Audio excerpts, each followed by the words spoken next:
Maybe a last one regarding food.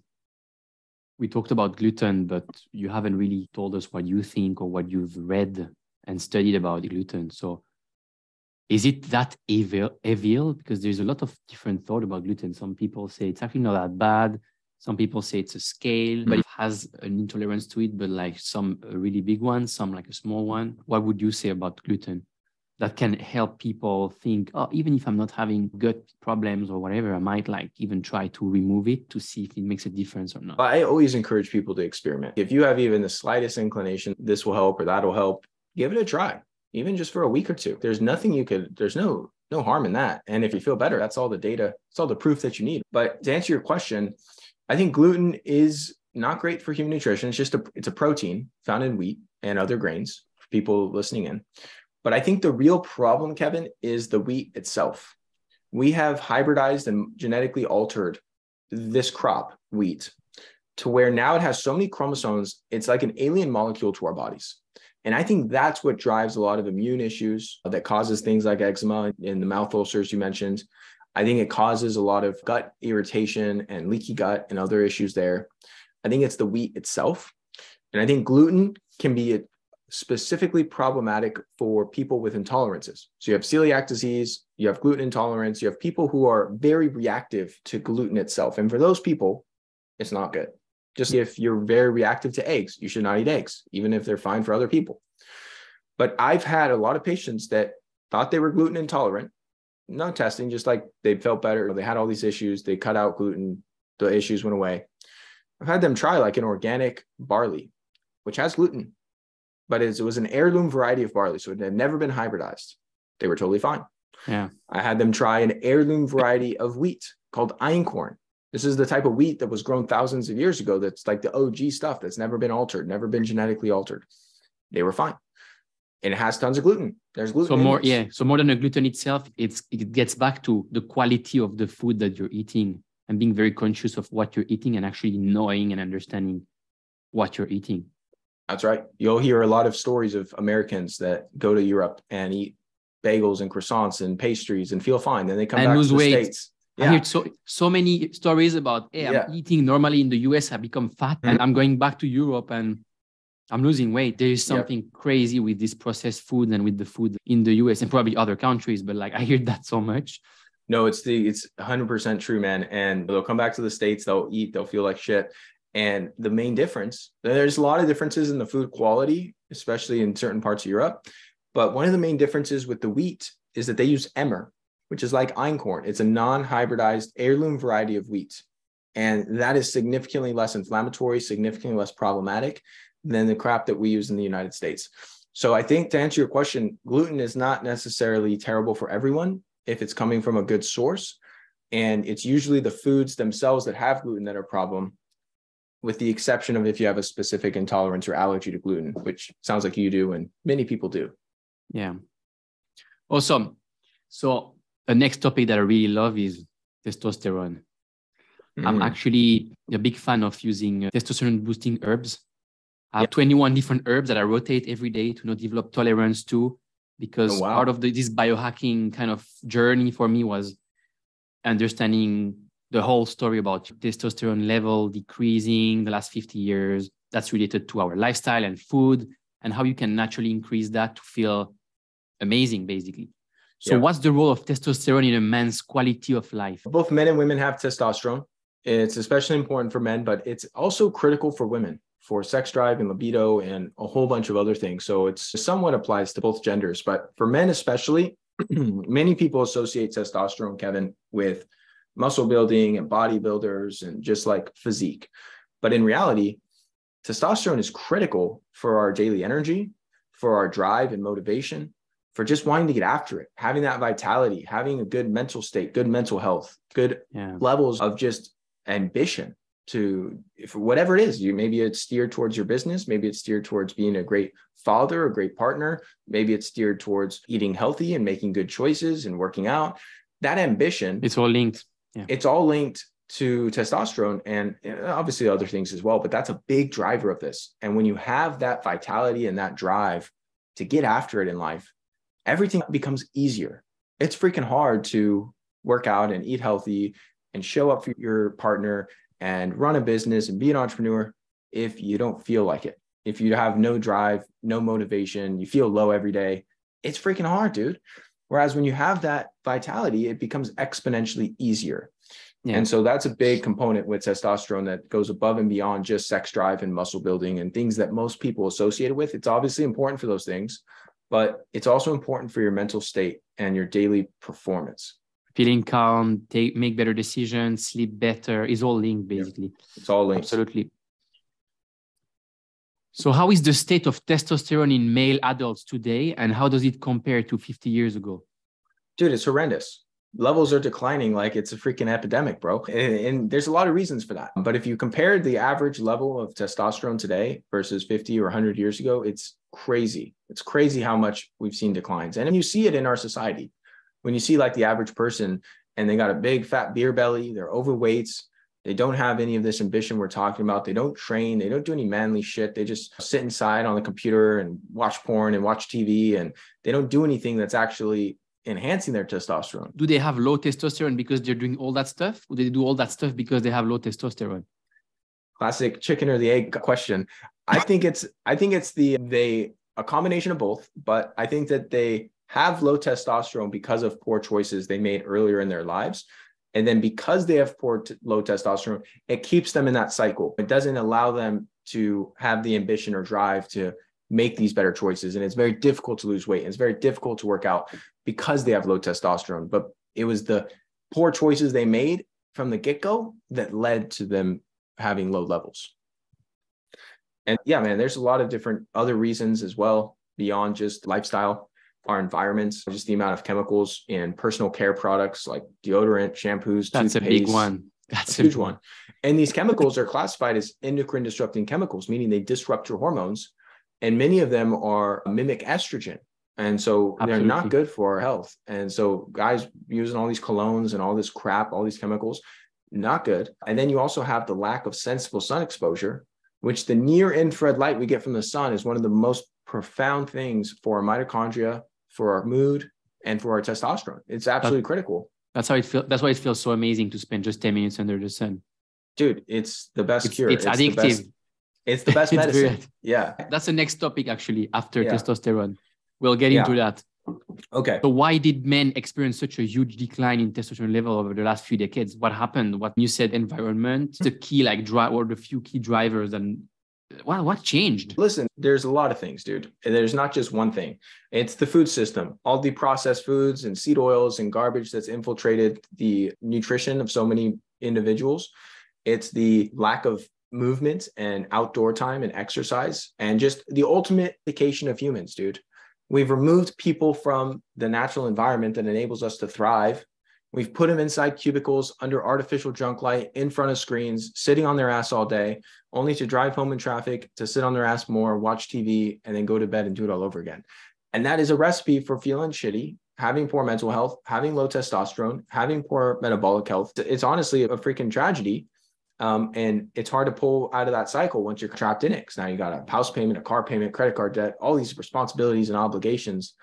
It's not as easy to just cut ties and say, fuck this. Absolutely. Yeah. But it's all part of the system and kind of the design of society, which is just, it sucks. But that's a big component to this, in addition to the environment and all the chemicals. And there's over 90,000 synthetic chemicals that are produced now in today's world that were never around several hundred years ago. And so all these combine into creating the situation where testosterone levels are low. And because of that, there's a lot of men that are struggling mentally and physically.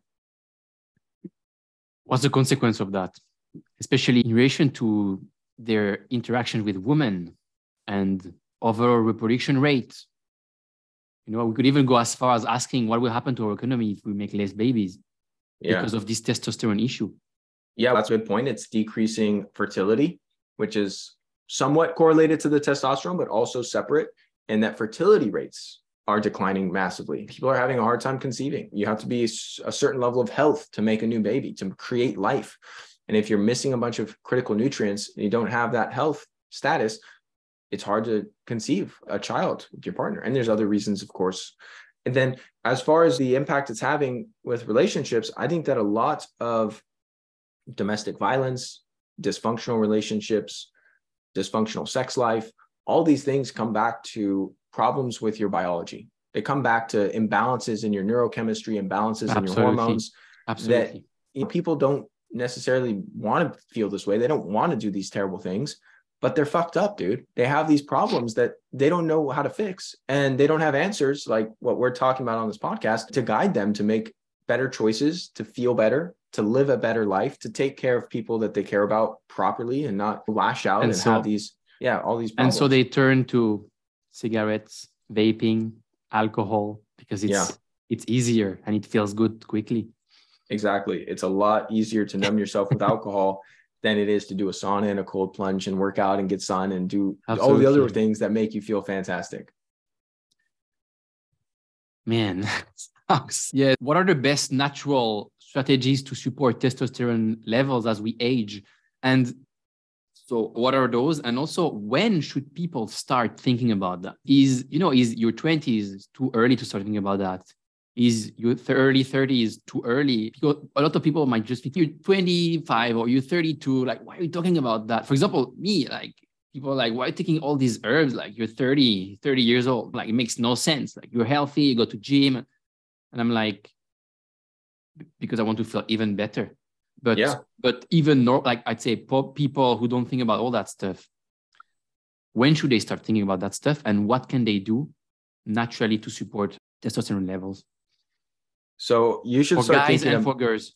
Yeah. So anyone should start thinking about it as early as 19, 20 years old in terms of testing your levels, because there's a lot of guys, there's a lot of women who have these hormone imbalances at early ages, dude. I have guys in their early and mid 20s and late 20s come to work with me in my practice that have testosterone levels lower than guys in their 50s because of all these things we're talking about.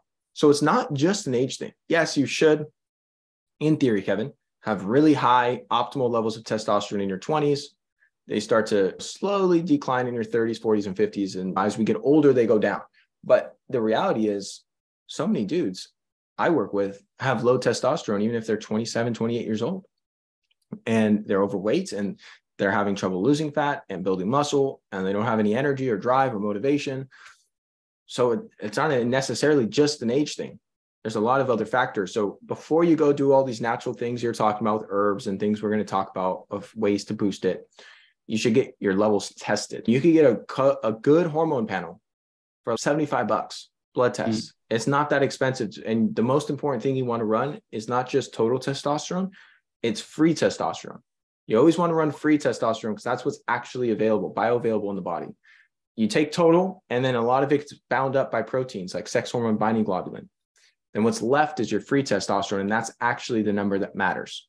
I see a lot of guys with good total testosterone in 700-800s range, but they have high SHBG, and their free testosterone is very low, and they're having symptoms of low T. You also ideally want to test your DHEA. DHEA is a precursor to testosterone and a precursor to all of our sex hormones.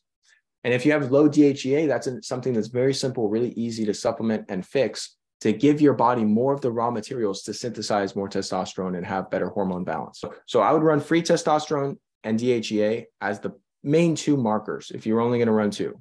Like looking at total, looking at SHBG, looking at estradiol, these things can be helpful and are absolutely good to run. And a good hormone panel will have all of those. But if you were just on a budget and you're just like, what's the minimum I could run? I would run free testosterone and DHEA. It should cost you maybe $50-$60 to run those two if you go to a good lab company. And that's going to give you an idea of, hey, is this important for me to focus on right now? Now, that would be more so for the supplementation, Kevin. I think every man should focus on the lifestyle stuff, because the same lifestyle changes that increase testosterone are the same changes that make you healthy and fit and feel good day to day, like testosterone aside. And that would include resistance training, lifting heavy shit, doing some type of weight training is key. That would include the sun exposure we talked about. That would include sauna and cold and doing some sort of contrast therapy where you're getting hot and you're sweating and you're getting cold, whether it's in a cold shower, cold plunge. Awesome. All awesome for testosterone.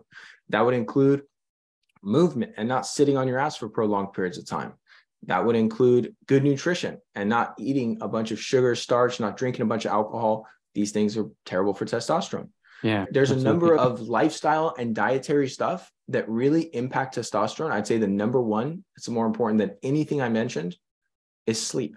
If you're not getting good quality sleep, you could be doing everything else under the sun and your levels are going to suffer. So you got to prioritize sleep. It's truly the foundation of our health. And these practices, whether you're 18 years old, 28 years old, 38 years old, you should be focusing on these practices because they are going to help you be vital, fit, live a long, healthy life, and perform at your best. And they'll also help with testosterone. But that's not the sole purpose of doing these things. How do you optimize sleep? Man, biggest thing is you got to set yourself up for success. So many people get to the evening hours, put their head on the pillow and expect to sleep like a champ, even though they did all the wrong things during the day. So starting from the morning, you got to get outside, get some morning light while the sun is at a low solar angle. That's going to anchor your circadian rhythm. And getting that morning sunlight is going to help you sleep later on that night. Same with getting midday sun and spending as little time under artificial junk lights as physically possible. This is going to be very beneficial for your sleep. Wearing yourself out during the day by doing some sort of physical activity. Could be a walk or hike, could be some weight training, could be some sports, could be anything. It's going to help with your sleep that night. Not eating a late dinner, eating an early dinner is going to help with your sleep. Having a good wind down evening routine where you're not watching action films and playing video games until midnight, trying to actually turn off the screens, turn off the devices, read a book, do some deep breathing, do some stretching, have some intimate time with your partner. All these things are going to help enhance your sleep quality. And there's certain supplements, there's certain nutrients, there's certain other kind of more biohacking type gadgets and gear we could dive into, Kevin. But those are the basic fundamentals that most people skip out on. And then they are like, why don't I sleep? Why can't I fall asleep? Well, it's because you're doing all the wrong shit, dude, during the day. So you got to actually take action on the right things during the day. So by the time the evening comes, you feel tired, you feel ready for bed, and you're able to sleep well. What about supplements to sleep? I have magnesium, Okay. Glycine. Like what else would you say? Like magnesium and glycine are both helpful, and they could provide benefits in a lot of ways. I love magnesium before bed. I don't see it having a massive impact on people's sleep quality clinically. Like it doesn't increase their sleep scores. It doesn't help them fall asleep really. It's just good for general health and has a lot of other benefits. And taking it at night is a good time to take it. When it comes to supplements, I would say there's 3 that I've seen work really effectively. One is an amino acid called GABA. It's a calming neurotransmitter, can help slow down racing thoughts, help you relax, help you get better sleep. And you want to look for a pharma GABA or something that actually is more bioavailable. Number 2 would be another amino acid called 5-HTP. This is the converted form of tryptophan and is really helpful for converting into serotonin and melatonin and ultimately providing relaxation and good sleep quality. This is actually it's a supplement that kind of can be used as an antidepressant one sometimes too, no? Yes, because it's a precursor to serotonin, it can help with mood and can help with mild depression. It's unlikely to have a significant effect if someone has more moderate or severe depression, but it can help. And it certainly has no side effects. It has really no downsides. It's just a natural amino acid. And then the third thing I would say is melatonin. And melatonin is something that gets some controversy. Some people love it and say it's a miracle molecule. Some people don't like it and say you should steer clear of it. I fall somewhere in the middle in that I think there's a ton of benefits to melatonin. I think you could overuse some things, and for certain people, they may not need it, but it could be very powerful supplementation for enhancing sleep quality and promoting sleep in people who are challenged with that. Now, you have to get the right form of melatonin. You got to know how much to take for your body. You got to take it at the right time.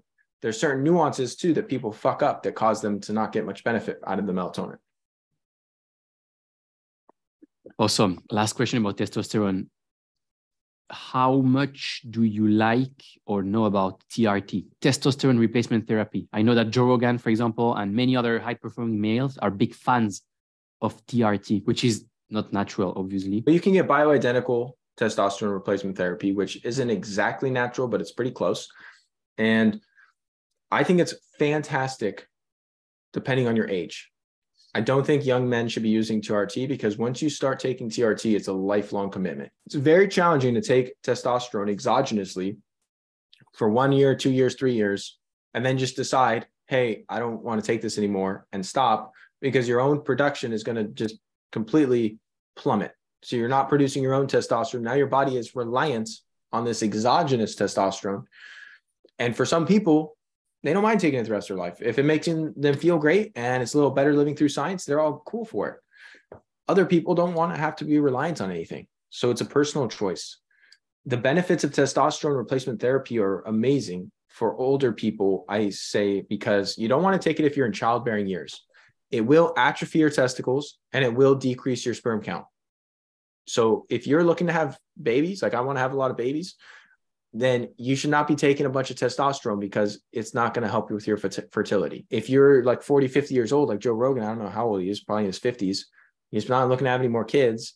It has a lot of benefits and very few downsides. If you're using an appropriate dose, you're not taking way too much. Now, there are other drugs so you mentioned some of the herbal supplements, we could talk about those, but there's other pharmaceuticals that I think are more appropriate for younger men to ramp up their production of testosterone. HCG is one, Clomid is another one. There's certain peptides now that people can try that can help ramp up their body's production of testosterone without becoming ultra reliant on it, without it impacting your fertility. And so there's a lot of things in this world I utilize for people I work with. I always start with the natural stuff. I like the herbs, Tonga Li, Epimedium, bringing in key nutrients like boron and vitamin C, as well as zinc and vitamin D3 and creatine, and a lot of these very important nutrients that are important in the synthesis of testosterone. It's like if you have vitamin D3 deficiency, or you're not getting enough magnesium, or you're not getting enough of some of these minerals like zinc and boron and selenium, good luck getting your testosterone up naturally, because those are important raw materials for the body to produce testosterone. Yeah. Always keep in your mind that the body is a holistic thing and you need to look at every angle. And if you're missing out a lot of these pieces, the main thing you're trying to work on or towards is not going to work, because it's a whole thing. It's just not just taking one pill or another pill and just having the thing magically work. Dude, that's a great point. People have to remember nutrients work in synergy with other nutrients. And whenever there's studies looking at a certain vitamin and they're like, oh, it didn't provide any benefit, they'll take like a synthetic one. It's usually a synthetic form of the vitamin. But let's just say they take like some vitamin E, and they give people vitamin E and they're like, oh, that didn't actually provide that much benefit. Well, dude, you gave them vitamin E on an empty stomach in isolation. It's a fat soluble vitamin. It needs to be taken with other fats. And without the cofactors and constituents it uses to actually have its effects, you're not going to have any benefit. It would be like saying, hey, Kevin, wood doesn't build a house. I have all this lumber and no house is being built. It's like, no, dude, you need the windows, the doors, the roofing, the drywall, the paint, the flooring. You need all these things to build a house. You can have all the lumber in the world, but if you don't have the other things, the nails, the screws, everything else, good luck building a house.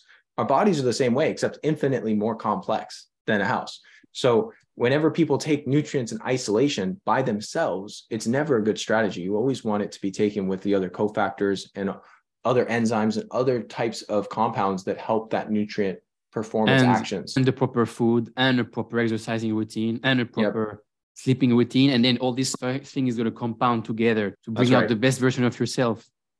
That's it, dude. That's it. Yeah. You can't supplement your way out of a shitty diet and a shitty lifestyle. It just doesn't work like that. Unfortunately. Yeah. What is muscle-centric medicine? It's a relationship to longevity. So it's a philosophy that really highlights the fact that muscle is the organ of longevity. Our skeletal muscle mass. Most people think of muscle, dude, and they associate it with vanity metrics. Oh, you're going to flex in front of the mirror, or you want to be an athlete or something along those lines. But in reality, muscle is the most important organ in our body that is going to determine how long we will live and how well we will age. So it's very important for locomotion, as I'm sure everyone can realize, going up and down the stairs, getting up and off the couch as we get older, stuff like that, carrying in groceries. But it's also very closely tied to our endocrine system. So muscle actually helps us increase testosterone, helps us enhance our hormonal balance. It's very closely tied to our cardiovascular system, so our heart health. So by having more muscle mass, it increases our cardiovascular health. It's very closely tied to our mental health. When we exercise and we actually engage our muscle mass, it releases these signaling compounds that are literally antidepressant signaling agents that go into the brain and can help quell anxiety, quell depression, have amazing effects on our mental health. And when you start to look at the big picture, building muscle is one of the most foundational elements to overcoming the obesity epidemic that our society is suffering from. And the reason for this, Kevin, is that people are not just over fat, they're under muscled. And muscle is our metabolic currency. What that means is the more muscle you have, the more calories you burn at rest, the more calories you burn when you're sleeping, the more calories you burn during activity. You have a higher burn rate. You have a higher metabolic rate. I don't know about you, but I really enjoy eating food. I love to eat. And the more muscle you have, the more burn rate, the more food you can eat without clogging up your system and gaining weight and becoming obese. And this whole advice that people are given who are overweight to eat less, it just simply fails because we're designed to eat. We have this evolutionary mechanism that is a survival instinct to eat food. So if we instead taught people, hey, change what you're eating, eat more protein, do some resistance training, build some muscle, increase your metabolic rate. So now you have a higher burn rate. So you're able to lose fat without feeling hungry all the time. And you're actually resolving the root problem, which is your body composition, not just your body fat. Now it's going to not only be more effective and easy to lose weight, but you're able to keep it off and not rebound and gain it all back because now you've built the metabolic currency, aka muscle mass, that's going to enable you to have a higher burn rate. So even if you are eating a decent amount of food, you're not in a huge surplus. So when you look at all these factors I'm breaking down, it becomes evidently clear building muscle is freaking essential to good health and good performance. And so this whole concept of muscle-centric medicine is what can we recommend to you or anyone else listening in to go out and build muscle? So what do we recommend? What do we recommend for men and for women? It's pretty similar for both, and it's not rocket science. You want to get at least 0.8 grams of protein per pound of body weight. So if you weigh 200 pounds, I don't know the conversion of kilos off the top of my head, but if you weigh 200 pounds, about 160 grams of protein or more. So you're really focusing on protein first. And by default, that's going to limit the amount of other garbage that you're eating. So you're going to, by default, eat a healthier diet by prioritizing protein because it's very filling, it's very satiating. Yeah. And then it's very nutrient dense, most sources of protein at least. And then you do some type of resistance training. Lifting weights is great, but you could also do body weight exercises. You could do resistance bands. You could do cable machines. You could do all sorts of things, TRX. There's a lot of ways you could do resistance training besides just lifting up dumbbells or barbells. While that's all great, any type of resistance training, at least 3 or 4 days per week is essential. Combined with enough protein and good sleep, optimize your hormones. This is going to be a recipe for building muscle. I'm a huge proponent of this as a way of helping people not only lose fat and keep it off, but ultimately enhance their health span. What about the cardio? A lot of people, especially women, they say, oh, I went to the treadmill 1 hour today or 45 minutes, or I ran today. I did my job. I did the thing that I had to. Yeah. How efficient is cardio really in terms of fat burning and building muscle? Or should people more do, instead of 45 minutes running same speed on a treadmill or 1 hour, should they do some sort of high intensity interval training for 15 to 20 minutes? That's much more explosive and intensive, but also much faster. Yeah. Steady state cardio is not efficient for fat burning nor building muscle. It's terrible for both. Now, so what is it for? What is it good for? It's good for mental health. You get a lot of release of these endorphins that can help the runner's high. It can help you feel better as far as a mental health perspective. So I do like steady state cardio for that. Zone 2 training, like this moderate intensity steady state cardio, is great for your cardiovascular health. There's a lot of benefits to your heart health. So it has some benefits. It's not all worthless. And there's different types. Running is probably my least favorite, but you could do steady state cardio. I do a lot of stand-up paddleboarding. I'll go mountain biking. I'll do things that are relatively steady state, but are also much lower impact and much better, in my opinion, than running. And I enjoy them. And that's a big component to exercise, is finding things you enjoy so that you can create sustainability with your fitness. Now, as far as your comments on interval training being superior, it absolutely is. Interval training, where you're doing something very fast and explosive for 20 or 30 seconds, then having a rest and then repeating, is far more effective for fat loss and is much better bang for your buck if that's your main goal. Same with weight training, same with resistance training, much more effective for fat loss long-term than cardio. And so those are going to be the best things for people to do who are looking to specifically target fat burning.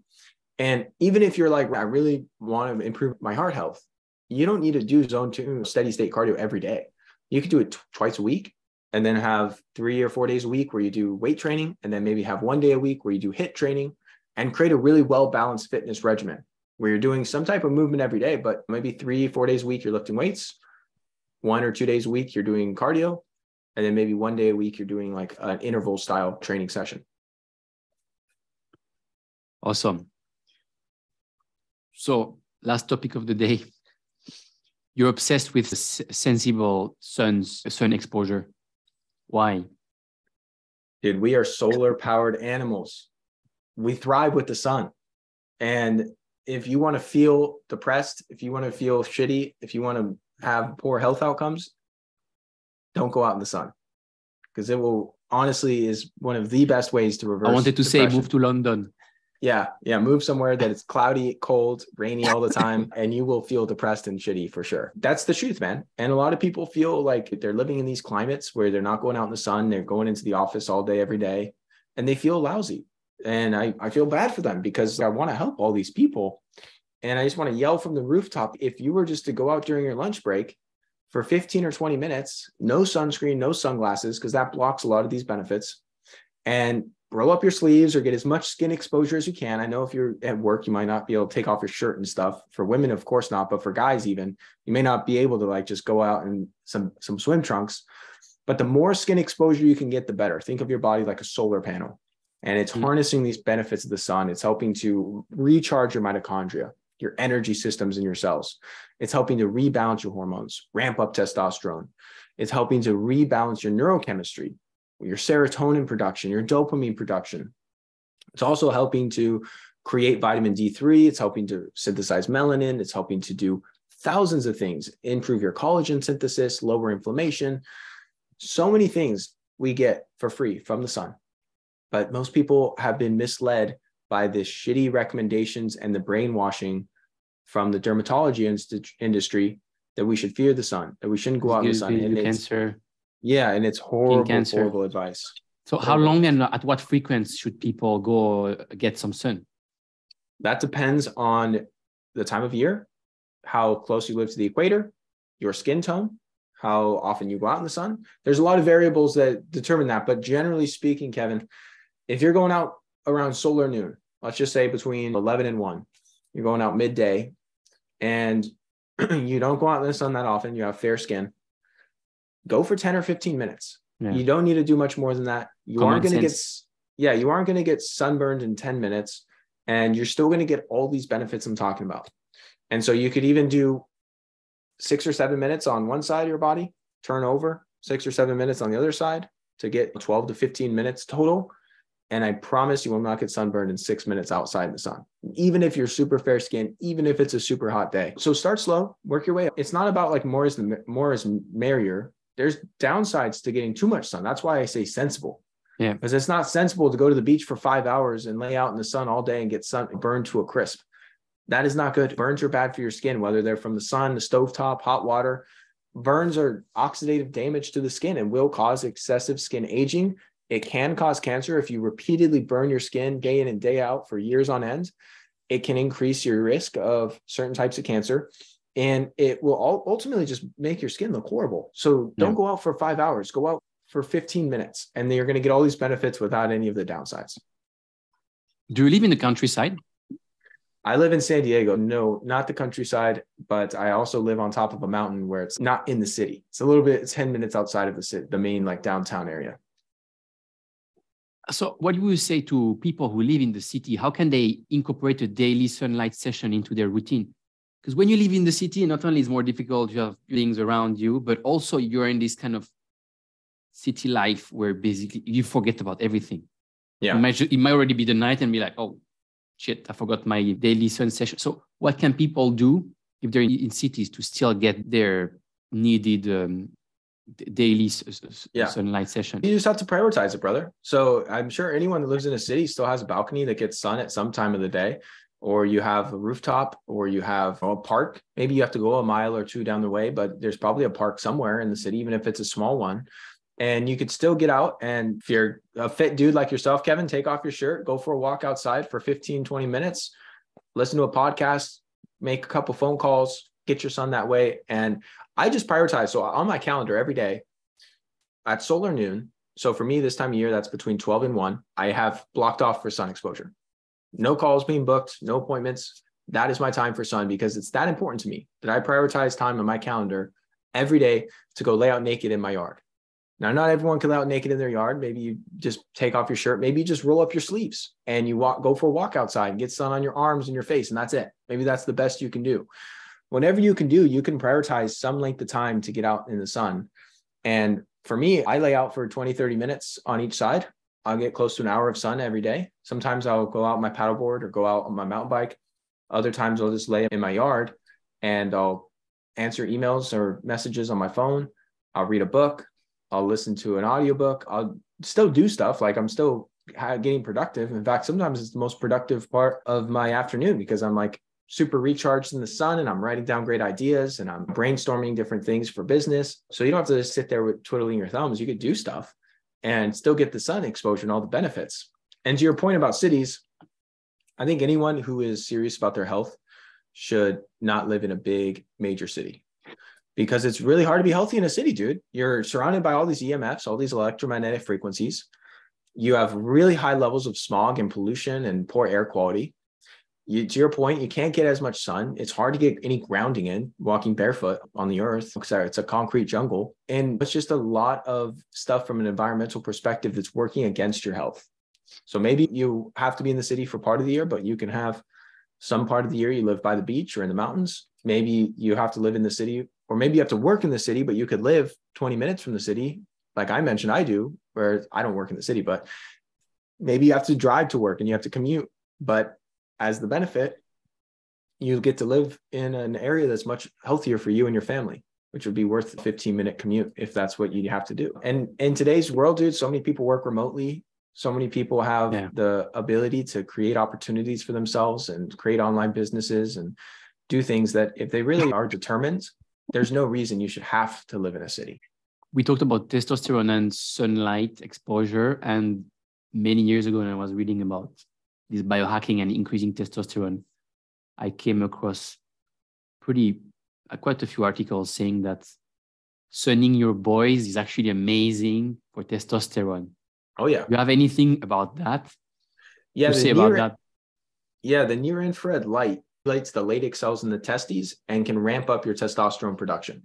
So there's some truth to that for sure. You obviously don't want to overdo it. That's an area you don't want to be getting sunburned for sure. But if you did 5 or 10 minutes of laying, like I said, I lay out naked in large part for this reason, just to get max skin exposure and max benefit from a hormone balancing perspective. It's absolutely the case. Great. So you give advice to people, to clients. What's the best piece of advice you've ever been given? Always be learning. No matter how far you are in your career or how much you think, you should never stop learning.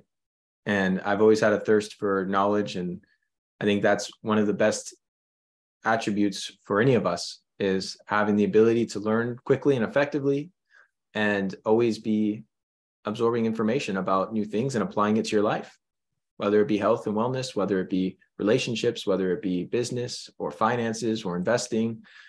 The more you can learn, the more you can apply it, the more you can take action in a very methodical and targeted way, the better your life is going to be, dude. Absolutely. What's something you believe in that most people would not agree with? Oh, we've talked a lot about different things on this episode of things I believe in that most people wouldn't agree with, pertaining to even just the sunshine example. Off the top of my head, I think one thing I always have believed in, that not everyone, this is a philosophy that I really live my life by, is every day you're going to feel some type of way, right? You're going to feel something. Like we all have feelings, we all have emotions. So why not choose to feel amazing? Choose to feel unstoppable, because how we feel is ultimately a choice. And the vast majority of our days, dude, are pretty neutral. We aren't having some horrific thing happen. We aren't having some amazing win or amazing thing happen. And Yet most of us look for this external event or some excuse to feel happy or to feel sad or to feel something. When in reality, like, you could just choose to feel fucking awesome every day. And when you start to really embody that and practice that, it starts to become much easier with the right intention and the right focus. And yeah, I'll agree, like, it's easier said than done, but it needs to become a priority. Yeah. Like and everything unless, in life. Absolutely. Dude, and unless something terrible happens to you, like someone you love or care about has passed or something terrible like that, or heartbreak, it's not that hard to feel great if you really focus on the right things and adopt that mindset. And so that's something I think a lot of people would hear and be like, oh, no, that doesn't work like that, Ryan. But it does. It really does. But complaining does release some dopamine, right? So it's much easier to complain to get like a quick kick of dopamine and kind of feel better about things than, again, doing the actual work, which requires more efforts. And you don't see the result right away, obviously. There's a difference between venting and complaining. I'm not saying you should bottle up your emotions and just pretend to feel happy all the time if you're hurting inside. You should vent. You should talk to someone about it. You should let it out. You should have a good cry. I think those things are very healthy and very important for human emotions. But that doesn't mean you should complain about it every day for months on end or years on end. You should let it out and then take action and start moving in a direction that overcomes whatever challenge you're facing, and start to adopt a mindset of, you know what, I'm going to be happy and I'm going to feel good in the process on the journey, because ultimately that's just going to make your life better. If there was a key takeaway from today's session, what would it be? I should be asking you that question, dude. I feel like I've been talking the whole time. What's the key takeaway for you? Take control of your life, take control of your health. And it's not that difficult once you know what to do. So you need to spend a bit of time. You need to be interested, and you really need to. I think what happened with most people is there is 3 stages in life. If you simplify it, there is the one where you're not self-aware. You're not aware of what's going on. You're feeling bad, or it's not normal to feel that way. Then there is so that's a very difficult one, because you need first to understand there's some issues. Then there is the one where you're self-aware enough to understand there is an issue, but you're not ready yet to tackle it. And that's where I think a lot of people are stuck, and I don't understand why they don't want to get better. But these people should really, as quickly as possible, work on the next level, because that's what's going to make the entire difference in their life. And a lot of people know that, oh, I feel bad, or I don't feel great, or have this issue, but like just the smoke or the alcohol or all these bad habits that might really relieve your stress or your anxiety in the short term is just making it worse in the mid to long term. Anyone thinking about that should understand that it's bad for you. Yet they basically hooked on these things. And it's really, for me, the key takeaway is you're not that far off to completely change your life if you dive into the rabbit hole of functional medicine, biohacking, and these natural things that are available that at the end of the day are not that expensive and will take time, but are also fascinating and will change your life forever. But it's definitely a complete lifestyle change, and not just, as we said before, taking a few pills, or I'm just going to go run 45 minutes. So I did my duty of the day. And it's really like lifestyle change. And probably for that, what's really important is your circle. Who are people you spend your time with? And you might have to change that. And it's very difficult because everybody is socializing with alcohol. The cigarette is a bit different. Maybe younger people are. I think more and more people realize it's bad. But now the vaping is extremely addictive, and it doesn't taste or smell that bad anymore. But the alcohol is a big one. It's everybody's like, why are you not drinking? What's wrong with you? What's happening with you? Because if I drink today a bit and tomorrow a bit and the day after a bit, even if it's just 1 glass or 2, it's just compounding in time. It's going to make the compounding of small things, whether bad or good, makes the whole difference in the long term. I completely agree, man. I completely agree with your sentiment. And I think for people who do want to change their life, your health and wellness is the foundation, because it's hard to start a business. It's hard to make money. It's hard to be a good partner if you feel like shit all the time. So it's really like the foundation is start with your health, start with your fitness, start with your mental state, and work on those things. And then you'll be in a much better position to make more money, to have a family, to have a great relationship, to have other things in life that we all work towards. It's a lot harder if you don't have the vitality and the health as your base. Yeah. So work on yourself, work on the from within, and then you'll feel so much better. Your energy will change, and you'll naturally attract the good things and the success and the good people and the business and the right people around you. That's right. That's right. Awesome. Thank you so much for doing this. Yeah, man. Thanks for having me. I appreciate it. Thank you everyone for listening and watching. Please smash the like button and give us your feedback in the comments. Highlights will be posted on YouTube, Twitter, Substack, LinkedIn, and Instagram. And I'll see you all in the next episode.